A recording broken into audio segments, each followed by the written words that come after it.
അസ്സലാമു അലൈക്കും വറഹ്മത്തുള്ളാഹി വബറകാതുഹു. ബിസ്മില്ലാഹിർ റഹ്മാനിർ റഹീം.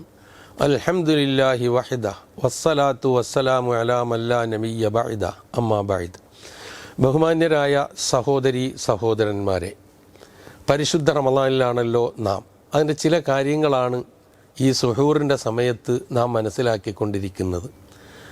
നിയ്യത്തിനെ കുറിച്ച് ഞാൻ സൂചിപ്പിച്ചു. നിയ്യത്തില്ലാത്തൊരമലും അള്ളാഹു സ്വീകരിക്കയില്ല എന്ന് പറഞ്ഞു. ആ നിയ്യത്ത് ഫജറിന് മുമ്പ് റമളാനിൽ ഉണ്ടാകണം എന്നും നാം മനസ്സിലാക്കുകയുണ്ടായി. പരിശുദ്ധ ഇസ്ലാമിൽ നിയ്യത്തിന് വലിയ സ്ഥാനമാണുള്ളത് എന്ന് നമുക്കെല്ലാവർക്കും അറിയാം. പക്ഷേ പലപ്പോഴും നിയ്യത്ത് അതിൻ്റേതായ രൂപത്തിൽ ഉൾക്കൊള്ളാനോ അംഗീകരിക്കാനോ നമുക്ക് കഴിയാതെ പോകുന്നുണ്ടോ എന്ന് നാം മനസ്സിലാക്കേണ്ടതുണ്ട്. നിയ്യത്ത് നാക്കുകൊണ്ട് പറഞ്ഞാലേ നിയ്യത്താവൂ എന്നുള്ള ഒരു ചിന്ത നമ്മുടെ സമൂഹത്തിലേറെയുണ്ട്. അങ്ങനെ ആ ചിന്തയുള്ള ആളുകളെ സംബന്ധിച്ചിടത്തോളം ഒളുവെടുക്കാൻ നിൽക്കുമ്പോഴും നമസ്കരിക്കാൻ നിൽക്കുമ്പോഴും ഒക്കെ ആ നിയ്യത്ത് ഇങ്ങനെ ചൊല്ലിപ്പറഞ്ഞുകൊണ്ട് പോകുന്ന നമുക്ക് കാണാനും കേൾക്കാനും സാധിക്കാറുണ്ട്. പക്ഷേ ഇസ്ലാമിലെ ആരാധനാകർമ്മങ്ങളിൽ നിയ്യത്ത് നാക്കുകൊണ്ട് പറയുന്ന ഒരൊറ്റ ആരാധനാകർമ്മം മാത്രമേ ഉള്ളൂ. അത് ഹജ്ജും ഉംറയുമാണ്. അവിടെയാണ് ലബ്ബൈക്ക് അല്ലാഹുമ്മ ഉംറത്തൻ എന്നോ അല്ലാഹുമ്മ ലബ്ബൈക ഉംറ എന്നോ ലബ്ബൈക്ക് അല്ലാഹുമ്മ ഹജ്ജ എന്നോ ഒരു വിശ്വാസി പ്രഖ്യാപിക്കേണ്ടതുണ്ട്. ബാക്കിയെല്ലാം മനസ്സുകൊണ്ട് കരുതലാണ്. ഇപ്പം ഈ നിയ്യത്ത് ഇങ്ങനെ ചൊല്ലിപ്പറയാൻ നിർബന്ധം പിടിക്കുന്ന ആളുകൾ, ഞാനിത് സൂചിപ്പിക്കാനുള്ള കാരണം, നമ്മുടെയൊക്കെ പള്ളികളിൽ ഈ രാത്രി നമസ്കാരത്തിൻ്റെ ഇടയിൽ നിയ്യത്ത് ഇങ്ങനെ ചൊല്ലിപ്പറഞ്ഞു കൊടുക്കുന്ന ഏർപ്പാടില്ല എന്നെല്ലാവർക്കും അറിയാം. ചൊല്ലിപ്പറഞ്ഞു കൊടുക്കുന്ന ആ സ്വഭാവമുള്ളവർ നിയ്യത്ത് ചെയ്യിക്കാതെ നോമ്പ് പിടിപ്പിക്കുന്നവർ എന്ന് ആക്ഷേപിക്കാറുണ്ട്. സത്യത്തിൽ അങ്ങനെയല്ല. ഈ പറയുന്നവർ മനസ്സിലാക്കേണ്ട ഒരു കാര്യം ഈ സന്ദർഭത്തിൽ ഉണർത്താനാണ് ഞാൻ ആഗ്രഹിക്കുന്നത്. അത് മറ്റൊന്നുമല്ല, അത് ഇപ്പം നമസ്കാരത്തിൻ്റെ ഫർള് 14 എന്ന് നമ്മൾ സാധാരണ ചെറുപ്പത്തിൽ ഫിഖ്ഹി ഗ്രന്ഥങ്ങളിലൂടെ, നമ്മുടെ കർമ്മശാസ്ത്ര ഗ്രന്ഥങ്ങളിലൂടെ നമ്മൾ കുട്ടികളെ പഠിപ്പിച്ച് നമ്മളൊക്കെ പഠിച്ചിട്ടുള്ളതാണ്. ആ 14 ഫർളുകളെ, നമസ്കാരത്തിലെ 14 ഫർളുകളെ ഡിവൈഡ് ചെയ്യുന്നത് എങ്ങനെയാണ്? 3 1 ഖൽബിയ്യ്, 2 ഖൗലിയ്യ്, 3 ഫെയിലിയ്യ്. ഖൗലിയ്യ് എന്ന് പറഞ്ഞാൽ നാക്കുകൊണ്ട് പറയുന്നത്, അതേതൊക്കെയാ? ഫാത്തിഹ, അത്തഹിയാത്ത്, സലാത്ത് തുടങ്ങിയതിനാണ് ഖൗലിയ്യ് എന്ന് പറയാം. ഫെയിലിയ്യ് എന്ന് പറഞ്ഞാൽ പ്രവൃത്തിയിലൂടെ വരുന്നത്, അതേതൊക്കെയാണ്?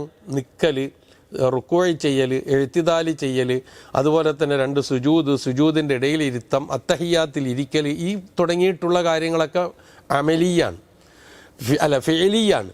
പിന്നെ ഒരെണ്ണം അവശേഷിക്കുന്നത് ഖൽബിയാണ്. ഖൽബ് എന്ന് പറഞ്ഞാൽ ഹൃദയവുമായി ബന്ധപ്പെടുന്ന, അത് നിയ്യത്താണ് എന്ന് തന്നെ നമ്മളെയൊക്കെ ചെറുപ്പത്തിൽ പഠിപ്പിച്ചിട്ടുള്ളതാണ്. അപ്പം നിയ്യത്തും ഖൽബും തമ്മിലാണ് ബന്ധം എന്നുള്ള കാര്യത്തിൽ ഒരു സംശയത്തിനും അവകാശമില്ല. അപ്പം നിയ്യത്ത് ആ രൂപത്തിൽ തന്നെ ആയിരിക്കണം.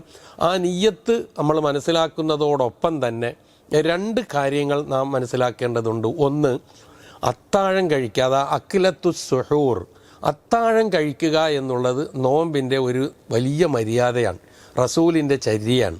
നബി സല്ലല്ലാഹു അലൈഹി വസല്ലമ പറയുന്നുണ്ട്, തസഹറു ഫഇന്ന ഫിസ് സുഹൂരി ബറക്ക, നിങ്ങൾ അത്താഴം കഴിക്കണം, കാരണം അതിൽ ബർക്കത്തുണ്ട് എന്നാണ് പറഞ്ഞത്. റസൂൽ പറഞ്ഞ വാക്കാണ്, അതൊരിക്കലും നമുക്ക് തിരസ്കരിക്കാൻ കഴിയില്ല. തന്നെയുമല്ല, നമ്മുടെയും വേദഗ്രന്ഥം നൽകപ്പെട്ടവരുടെയും നോമ്പ് അനുഷ്ഠിക്കുന്നതിൻ്റെ ഇടയിലുള്ള വ്യത്യാസം അത് അഖിലത്തു സുഹൂറാണ്, അത്താഴം കഴിക്കലാണ്. അവർക്ക് അങ്ങനെ അത്താഴം കഴിക്കലില്ല, നമ്മൾ കഴിക്കണം. തന്നെയുമല്ല, അത്താഴം കഴിക്കുന്നവരുടെ മേൽ അള്ളാഹുവും അവൻ്റെ മലക്കുകളും പ്രാർത്ഥിക്കുന്നു അവർക്ക് വേണ്ടി എന്ന് പറയുന്ന ഹദീസുകൾ പോലും കാണാൻ കഴിയും. ഒരു ഞൊറുക്ക് വെള്ളമെങ്കിലും, ഒരു ഇറക്ക് വെള്ളമെങ്കിലും സുഹൂറിൻ്റെ പേരിൽ നമ്മൾ കഴിക്കണം. അത് ആ സുഹൂർ കഴിക്കുന്നത് എപ്പോഴാണ്? അത് ഒരിക്കലും നമ്മൾ ഒരുപാട് നേരത്തെ, നമ്മളുടെ പല സ്ഥലങ്ങളിൽ നമുക്ക് കാണാൻ കഴിയും, ഒരു 2 മണിയോ 2:30 മണിയോ ഒക്കെ ആകുമ്പോൾ എഴുന്നേറ്റ് ഭക്ഷണം നല്ലപോലെ കഴിച്ചിട്ട് സുഖമായി കിടന്നുറങ്ങി പരിശുദ്ധ റമളാനിലെ ഏറ്റവും ശ്രേഷ്ഠമായ സുബഹി നമസ്കാരം നഷ്ടപ്പെടുത്തി കിടന്നുറങ്ങുന്ന അവസ്ഥ, ജമാഅത്തിന് പള്ളിയിൽ പോലും പോകാതെ. അപ്പോൾ ആ നിലയിലുള്ള ഒരവസ്ഥയിലേക്ക് പോകരുത്. അതുകൊണ്ടാണ് റസൂൽ അതിനും കൃത്യമായ രൂപം നമുക്ക് പഠിപ്പിച്ചു തന്നു. ഫജറിന് തൊട്ട് മുമ്പ് ആയിരിക്കണം അത്താഴം കഴിക്കേണ്ടത്, സുഹൂർ കഴിക്കേണ്ടത്. അതാണ് പ്രവാചക ചര്യ. പിന്നെ നബി സല്ലല്ലാഹു അലൈഹി വസല്ലമയുടെ അനുചരനായ സാബിത്ത് റളിയല്ലാഹു എന്ന് പറയുന്നുണ്ട്, ഈ നബിയുടെ അത്താഴം കഴിക്കലും ഫജ്ർ നമസ്കാരത്തിന് പോകുന്നതിൻ്റെ ഇടയിലുള്ള സമയത്തെക്കുറിച്ച് ചോദിക്കപ്പെട്ടപ്പോൾ അതിനെക്കുറിച്ച് അദ്ദേഹം പറഞ്ഞിരിക്കുന്നത് എന്താണെന്നറിയോ? ഞങ്ങൾ അത്താഴം കഴിച്ച് ഫജ്ർ നമസ്കാരത്തിന് പുറപ്പെടുന്നതിന് ഇടയിലുള്ളത് 50 ആയാന്നാണ്, 50 ആയത്തുകൾ ഓതുന്നത്ര സമയം. നമുക്ക് ഖുർആനിൽ പല ആയത്തുകളുണ്ട്. ആയത്തുദ്ദൈൻ പോലെയുള്ള ആയത്തല്ല ഈ പരാമർശിക്കുന്നത്. ആയത്തുദ്ദൈൻ ഓതാൻ ഒരുപാട് സമയം വേണ്ടി വരും. അങ്ങനെയുള്ളതല്ല. ഒരു മിനിമൈസ് ചെയ്ത് നമ്മൾ പറയുകയാണെങ്കിൽ വിശുദ്ധ ഖുർആനിലെ വലിയ വലിപ്പമില്ലാത്ത എന്നാൽ ഏറെ ചെറുതുമല്ലാത്ത ആയത്തുകൾ ഒരു 50 ആയത്ത് ഓതാൻ എത്ര സമയം വേണമോ അത്രയും സമയം എന്ന് പറഞ്ഞാൽ ഫജറിനോട് ഏറ്റവും അടുത്ത സമയം. ഫജറിന് തൊട്ടടുത്ത സമയത്ത് നമ്മൾ ഭക്ഷണം കഴിച്ചുകൊണ്ടിരിക്കുമ്പോൾ ഫജർ ബാങ്ക് കേൾക്കുകയാണെങ്കിൽ അത് ഉപേക്ഷിക്കുക എന്നുള്ള നിലയിൽ പോലും ഇതിനെക്കുറിച്ച് വിശകലനം ചെയ്യപ്പെടുന്ന നമുക്ക് കാണാനും കേൾക്കാനും കഴിയും. അപ്പോൾ അത്താഴം പരമാവധി പിന്തിച്ച് കഴിക്കുക. അത് കഴിക്കൽ സുന്നത്താണ്, റസൂല് നമുക്ക് നിർദ്ദേശിച്ചിട്ടുള്ള കാര്യമാണ്. അത് കഴിച്ച് നമ്മൾ ജീവിതത്തിൽ ശ്രദ്ധിക്കേണ്ട കാര്യം അതാണ്. റമദാൻ മാസം ആവുമ്പോൾ അത് കഴിച്ച് അതിനു മുമ്പ് തഹജ്ജുദ് നിസ്കരിക്കാൻ എഴുന്നേൽക്കുന്നവർക്ക് ഉണ്ടാകാം നമ്മുടെ കൂട്ടത്തിൽ. അത് ആ രൂപത്തിൽ ചെയ്യുന്നവരങ്ങനെ, അല്ലെങ്കിൽ ഈ പറയുന്ന ടൈമിന് നമ്മൾ എഴുന്നേറ്റ് അത്താഴം കഴിച്ച് അല്പസമയം ഖുർആൻ പാരായണം ചെയ്ത് അള്ളാഹുവുമായി തൻ്റെ പാപങ്ങൾ ഏറ്റുപറഞ്ഞ് അങ്ങനെ പശ്ചാത്തപിച്ചൊക്കെ കഴിഞ്ഞ് ബാങ്ക് കൊടുക്കുന്ന നേരം അല്ലെങ്കിൽ നേരെ പള്ളിയിലേക്ക് പോവുക. പള്ളിയിൽ ചെന്നിരുന്നു കൊണ്ട് ഇതൊക്കെ ചെയ്യാം. സുബഹി നമസ്കാരം നഷ്ടപ്പെടില്ല. സുബഹിയുടെ മുമ്പുള്ള രണ്ടറക്കായത്ത് സുന്നത്ത് ഏറ്റവും ശ്രേഷ്ഠതയുള്ളതാണ്.